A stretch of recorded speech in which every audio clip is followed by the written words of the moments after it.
Welcome to McPlum, simple solutions served daily. In this video, I will explain how to make good churros. First, we'll prepare the dough. Combine 1 cup water, 1/2 cup butter, 1 tablespoon sugar, and 1/4 teaspoon salt in a saucepan and bring it to a boil. Then, add 1 cup flour all at once, stirring vigorously until a thick dough forms. Remove from heat and beat in the 2 eggs, one at a time, until the dough is smooth and glossy. This creates the perfect base for your delicious churros. Now, let's get ready to shape and fry.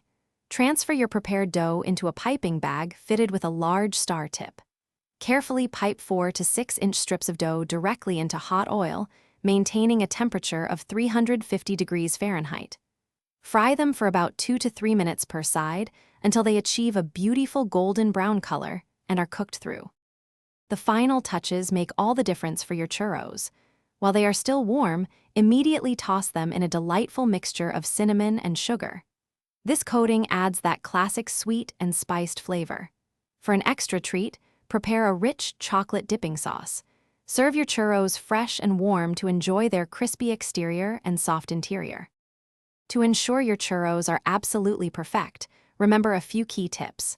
Always maintain a consistent oil temperature of 350 degrees Fahrenheit for even cooking. Avoid overcrowding your fryer. Cook in small batches to prevent the oil temperature from dropping. Lastly, use a sturdy star tip to achieve those beautiful, defined ridges that make churros so appealing. Thanks for watching. Stay juicy and subscribe.